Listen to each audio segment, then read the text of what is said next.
Bueno, después de haber realizado un breve análisis, brevísimo, que lo podemos ampliar tal vez más adelante, lo tenemos que ampliar, tenemos todavía la deuda pendiente de analizar el modelo del proceso de cambio. Pedido ahí en YouTube, sobre todo. Sí, ese análisis viene la semana siguiente, así que calma.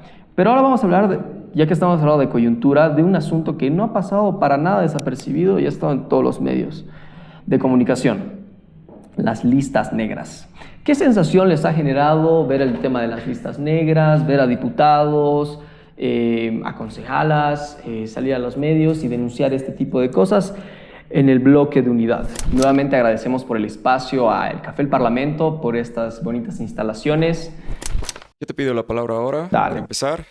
Yo creo que es parte de lo que dialogamos en un diálogo previo, otra mesa redonda que tuvimos en Presente Bolivia, y hablamos esas lógicas prebendarias de negociar el poder, de quién va, quién no va, en base a qué parentescos. Y creo que ha sido más representación de eso, porque, a ver, ¿cuál ha sido la principal queja de muchos de los que se han visto afectados, por lo menos, de no formar parte de las listas de candidatos? O sea, la queja no ha sido, está siendo en contra de un proyecto político, está siendo en contra de un ideal, sino que la queja ha sido meramente de un interés bastante personal.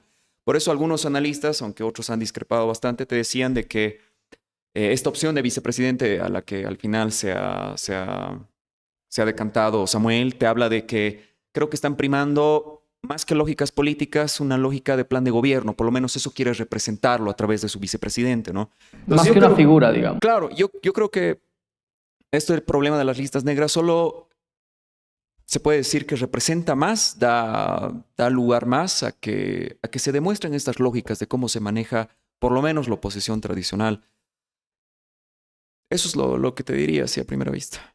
A mí me parece muy interesante el tema de las listas negras porque, veamos, ¿cómo elige el evismo sus listas? Se hacen ampliados regionales, después se hacen ampliados departamentales, luego se hace un ampliado nacional, luego se hace una mesa donde se trabaja temas de paridad de género, representación por departamentos, por sectores sociales.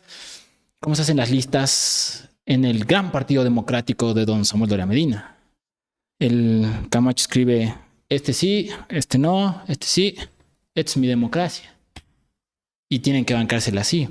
Me parece bastante interesante cómo es que hay una crítica desde la oposición boliviana a la falta de, entre comillas, democracia al interior del proceso de cambio, cuando lo que hacen ellos es sentarse dos señores a decir quién sí, quién no, porque este me cae mal y este me cae bien, y poner a mi primo acá y poner a mi sobrino acá y no sé qué, y acomodármelo aquí a mis amiguitos. Democrático no me parece, pero como dice David, la oposición siempre ha sido eso, ¿no? Desde el 86 son así. Desde que Samuel fue candidato a presidente, a vicepresidente, perdón, el 97, o desde que lo fue el Tuto Quiroga igual el 97. Desde ya entonces cara en una tradición, la que no importa la democracia interna de tu organización política, lo que importa es cómo me reparto el posible poder, cómo lo reparto eso en el Senado, cómo lo reparto eso en los ministerios. Para mí es una muestra clara de que son lo mismo, pues, desde hace antes que llegara el Evo. Y más bien refuerza esta firmeza de que es más democrático el proceso de cambio en su forma de elección de autoridades que la propia oposición, aunque sea la oposición la que habla de democracia. Y no te da, perdón que te robe la pregunta súper breve, ¿no te da una buena señal de que lo haya escogido este vicepresidente, que ni figuraba políticamente en el escenario boliviano? Para mí, su vicepresidente es su viejo amigo de trabajo, ¿no? Recordemos que el Doria Medina fue ministro en el gobierno de Jaime Paz del 94 al 97, y el otro era su amigo, era su pinche ahí en el gabinete, ¿no? Además, todavía el Doria Medina queda expulsado tras el cambio de gobierno y el ingreso del ADN, y el señor se queda y va a gobernar todavía, va a ser parte de los ministerios durante toda el gobierno de Tuto Quiroga. Entonces, Tuto Quiroga, el vicepresidente de Doria y el Doria, se conocen hace más o menos 35 años haciendo política, ¿no?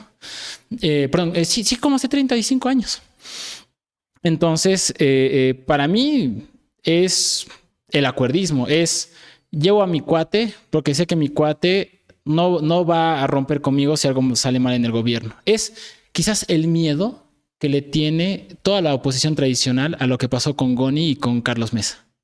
El tema de que tu vicepresidente pueda hacerse presidente si a vos se te queman las papas. y para cuidarse todos los antiguos traen a su mejor amigo. Siempre está o tu mejor amigo o alguien que te debe todos los favores. Entonces, por eso siempre los candidatos de oposición tienen un candidato a presidente bien posicionado y el achichincle, el Pedraza del Carlos Mesa, la Shirley Franco del Oscar Ortiz y un largo, etcétera. El Pumari del Camacho y así un largo, etcétera. Yo te compro el discurso del MAS, de la elección orgánica, los primeros 2 periodos. Después de eso tienes la crítica interna incluso de algunos dirigentes, exmilitantes, de que lo que ha matado el MAS ha sido el dedazo.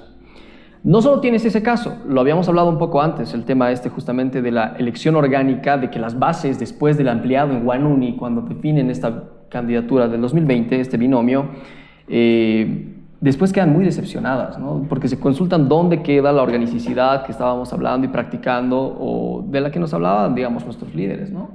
Entonces, no discreparía mucho y ¿por qué te digo esto también? Porque, bueno, este último fin de semana ha habido reuniones, digamos, de muy altas cúpulas del gobierno y del masismo, en las cuales se estaban planteando la posibilidad de, ok, vamos a negociar que no exista convulsión social si es que ponemos a tal en estas listas, etcétera, etcétera. Yo creo que estas prácticas se han hecho recurrentes, lamentablemente, y como te digo, probablemente el MAS haya sido distinto cuando ha entrado en el gobierno, pero este tiempo, la crítica incluso de varios partidarios o expartidarios ha sido que se ha desvirtuado totalmente esto de la elección orgánica a través del dedazo. Ya te mostré un ejemplo, entonces yo creo que en ese sentido no es tan distinto. No es tan distinto cómo se hacen las cosas, y lo de los amiguismos, tienes a Mario Cronenbold, que era amigo de Evo Morales y fue como candidato a gobernador en Santa Cruz, y tienes muchísimos más ejemplos. Lamentablemente yo creo que estamos en un momento en el que, si bien la izquierda trató de renovarse a inicios del siglo XXI,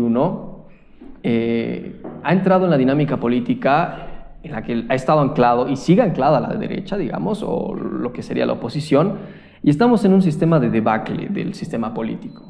Estamos en un sistema de debacle del sistema político, y las listas negras son eso, ¿no? Es también que hace un cálculo político de Samuel Doria Medina al ver, ok, tengo una diputada que quiere ser vicepresidenta, tienes también a Vicente Cuellar, ambos no me suman más de 5% de Santa Cruz, y tienes a Luis Fernando Camacho, que es uno de los mayores líderes representativos de la oposición. ¿Quién me va a dar más votos? Luis Fernando Camacho, entonces que él escoja las listas en Santa Cruz. Eso me parece voteo político, y está súper mal. Pero lo tienes tanto en la oposición como en el oficialismo. Y es cierto, o sea, yo te digo algo clave. Hay que entender, o sea, que en la política van a seguir dándose estos cálculos políticos, y es natural, o sea, es parte de la política. Pero yo, la verdad, dudo de qué tanto haya podido repercutir o sea, en la coyuntura, en la imagen que tiene Samuel Doria Medina, porque hay que distinguir 3 esferas que se ven mucho en la ciencia política, ¿no? A veces se cree que la agenda pública es la agenda que llevan los medios, y esto no siempre es así. A veces la agenda de los medios tiene su propia agenda, que quiere instalar ciertas ideas, ciertos problemas que a veces no existen, y esta es una queja contundente en muchos países. La agenda política tiene otra agenda, y también hay una agenda pública. Entonces, yo creo que esto más ha sido una agenda de muchos medios, porque ha sido una repercusión de las listas negras, como si fuera algo que fuera a dañar drásticamente la imagen de Samuel. No sé hasta qué punto, porque hay que entender también de que todavía no toda la población boliviana está politizada y electoralizada. Eso te quiere decir que todavía no hay gente que está atenta a quiénes son los candidatos de cada quien, que está atenta a los programas de gobierno. Sí hay un gran porcentaje de personas que están muy atentas a la política boliviana, pero aún no son todos. No, y en la juventud, digamos, eso es aproximadamente, se ha hecho un estudio de la FE siempre hace estudios, ¿verdad? El 17% de la población joven de 18 a 35 años es la que está constantemente, digamos, informándose de temas políticos, pero el 17% es... Claro, es nada. Y no todos necesariamente han tomado como algo malo esa noticia. Yo creo que algunas personas igual han visto su amplitud. Entonces yo creo que se está exagerando algunos de estos problemas, la verdad. A mí me parece muy raro el discurso que han planteado, el tema del veto, porque lo que planteaban era, ok, ustedes están buscando, o sea, están haciendo esto por pegas o por qué. Y ellos te dicen, o sea, las personas que habían salido han dicho, no, lo estamos haciendo porque nos han vetado de apoyar esta opción política. Lo que no me cuadra es que semanas antes algunas personas se habían afiliado, y no semanas, sino meses antes. O sea, tienes a Vicente Cuellar que le presenta, digamos, el apoyo a Samuel Doria Medina desde hace un montón de tiempo y lo ve tan recién. Yo creo que con Vicente Cuellar es un tema distinto, pero luego tienes la afiliación, digamos, de algunos posibles diputados, posibles senadores, y no me cuadra esa idea de que te hayan vetado. O sea, ¿para qué te vetan si es que has presentado hace 2 semanas tu afiliación? No me cuadra algo por ahí. Pero ya entrando a otra consulta sobre el tema de las listas negras, ¿ustedes creen, independientemente, ya no solo hablando de la oposición, sino de nuestro parlamento como tal, que hay parlamentarios que deberían repetir gestión? ¿Hay algún diputado que digan, o senador que digan, hace un buen trabajo, o estamos ante la peor asamblea legislativa de, bueno, Mucho tiempo, por lo menos. desde la votada, me parece? Yo creo que ha sido ante todo una asamblea legislativa donde lo único que se movió, lo único que logró funcionar después de la fractura del proceso de cambio fue lo que logró tejer el Andrónico en la Cámara de Senadores. O sea, para mí la capacidad de generar gobernabilidad por parte de Andrónico, sopesando las diferencias entre las diferentes fuerzas políticas en el Senado, es digno de admiración en un contexto además de fragmentación política tan grande donde el Creemos se había fracturado en dos, el CC se había fracturado en dos y el MAS está fracturado en dos. Tienes que charlar entre 6 piezas, digamos, ¿no? Que además no se miran entre sí la mayor parte de las veces, ¿no? En cuanto a diputados, yo creo que ha sido una asamblea que no le ha interesado discutir qué es lo que necesita el país. Le ha interesado discutir cómo ellos se mantienen en el poder. Ahora bien, te voy a retomar la crítica, digamos, del dedazo, justamente porque gran parte de las listas del 2020 no fueron construidas en ampliados, fueron construidas en reuniones cerradas de determinados dirigentes sociales. Los mismos dirigentes que algunos de ellos habían pedido la renuncia de Evo Morales en el 2019 y que después estaban diciendo, no, siempre sí había sido golpe, por favor, dennos 2 senaturías, dennos 2 diputaciones, ¿no? Y que genera, ¿hay problemas en el MAS? Claro que sí. En el proceso de cambio hay un gran problema de que las dirigencias no representan lo que buscan las bases. Pues los mecanismos de organización política son sumamente importantes. Mencionaba, digamos, este tema de los ampliados, justamente porque la oposición no tiene ningún tipo de mecanismo de consulta a sus bases electorales sobre quiénes deberían ser sus candidatos, ¿no? Cuando ningún partido de oposición tiene, pues, vamos a consultarle a nuestros militantes de base quiénes creen que deberían ser sus diputados y sus senadores. Una serie de, bueno, una breve elección primaria. Es una empresa. O sea, la mayoría de las empresas, de los partidos políticos de derecha, son empresas donde el dueño de la empresa dice, este va, este no va, y todos los demás tienen que obedecer. Y es por eso que se fragmentan. Para mí, como decía el David, yo creo que las listas negras no es algo que le impacte directamente a la imagen de Doria, pero sí es un fuerte golpe a la estructura de campaña que va a tener el Doria. Porque ahí te excluye a un conjunto de gente organizada que, más allá de que haya aparecido en las listas, se ve reflejada en la expulsión, si tú quieres, este tema de ralear para que solo 5 cuates decidan, porque son amiguitos desde hace 20 años, y eso te expulsa gente. Y yo creo que eso es un impacto real al momento de hacer campaña, porque la propia gente que se creía esperanzada, gente joven que quizás por la Fundación Jubileo, por la Relit, por un montón de estructuras que tiene el Doria, termina concurriendo al pensamiento de Doria Medina, termina diciendo, pues esto es lo mismo de siempre, ¿no? Y entonces rompe. Y ahí tienes un montón de gente que curiosamente después va acercándose al proceso de cambio viendo de que la derecha es lo que curiosamente siempre se dijo que es la derecha. El MAS tiene sus errores, coincido. Pero el MAS tiene cuando menos mecanismos democráticos internos para por lo menos discutir los errores. Claro, es que ahí coincidimos, yo creo, los tres, de que existe una gran diferencia, de que el único partido político que tenemos en nuestro sistema de partidos es el MAS. Claro, el resto son cuasi partidos, son semipartidos que no funcionan como un partido, que no tienen filtros Son para seleccionar a juntuchas, gente. David. Claro, hasta cierto punto, ¿no? Es que el MAS también últimamente ha vivido un proceso de desfragmentación. No sé si todavía puede ser partido porque había un clamor igual de muchas personas de que tal vez Evo Morales no era la mejor opción para 2019. Habían ya sectores disidentes en aquella época. Pero ¿hasta qué punto se han tomado decisiones orgánicas? ¿Hasta qué punto la élite que estaba gobernando el MAS en aquel momento ha primado sobre las propias bases? Entonces, yo creo que son indicadores, ¿no? Y lo mencionaba Tupa, que el binomio que tenía que ir, el que se habían acordado en las bases, y también hay muchas entrevistas que reafirman esto, era Choquehuanca y Andrónico. En cortito, ¿a qué creen que se debe el rendimiento de nuestros parlamentarios? Así en breve. Una falta de representación política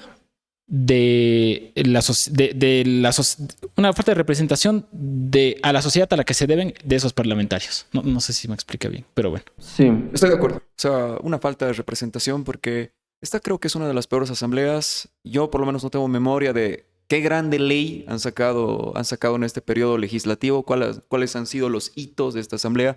La asamblea se ha dedicado a bloquear básicamente al movimiento del socialismo, a bloquearlo a Arce en específico. Se ha fragmentado el propio MAS. Creo que esa es la gran hazaña de esta asamblea legislativa, hacer imposible la gobernabilidad para Arce. Claro. Pero más allá de eso, por eso, o sea, era mi queja, ¿no? ¿Qué tanto vale la pena decir ante los medios de que te están vetando de una candidatura si tampoco has hecho un periodo legislativo brillante, tampoco has puesto unas leyes que han cambiado la estructura de este país? Yo recuerdo una ley, no la voy a mencionar quien ha proyectado esta ley, para que ya no sean necesarias las fotocopias de carnet. O sea, es que eso no puede ser pues la visión de un país que quiere modernizarse. O sea, tiene que ser algo mucho más estructurado, mucho más elaborado. Por ejemplo, aquí en Bolivia hay una ausencia drástica en leyes que regulen el uso de datos, por ejemplo. ¿Quién ha planteado esa ley bien estructurada, bien elaborada? Entonces, yo creo que no vale la pena que ni uno solo de los actuales asambleístas repita candidatura en esta ocasión. Y para mí sería una buena señal para la política boliviana que los partidos respeten esto, de que metan a nueva gente, que proyecte nuevas ideas, nuevos proyectos políticos, nuevos proyectos sociales, y que se pueda generar un cambio verdadero en este país, empezando por sacar a los políticos. Yo creo que ese es el problema. La vara para ser parlamentario es muy baja, ¿no? Y incluyo al MAS, incluyo a la oposición. ¿Cómo se escoge esto? Se hace en cuatro paredes, ¿no? No se hace por mérito, no se hace por campaña, o por las posibles ideas que uno está trabajando, o de una legislatura pasada que tienes un buen diputado, un buen senador. Yo igual concuerdo, estamos ante la peor asamblea legislativa de la historia, y realmente yo creo que tiene que ver mucho con, sí, la falta de gobernabilidad, digamos, porque tienes una mezcla absolutamente de todo, y eso yo creo que el problema parte de los partidos, ¿no? Ahí tienes a CC que se fragmenta en dos, al MAS que se fragmenta en tres, creemos que ni suena ni truena. Entonces, yo creo que tiene que ver mucho con la estructura del partido. Eso es una crisis muy profunda la que estamos atravesando. Pero bueno, eso será conversación para otro momento. Este episodio es traído a ti por Presente Bolivia, un proyecto social liderado por jóvenes, con la misión de brindar espacios de diálogo y opinión que empoderen a la juventud boliviana en los ámbitos social, político y cultural, con la finalidad de construir una Bolivia próspera. Somos un medio completamente independiente que apunta a la imparcialidad, el apartidismo y acercarnos lo más posible a la verdad. Gracias por quedarte hasta el final y no dejes de escuchar.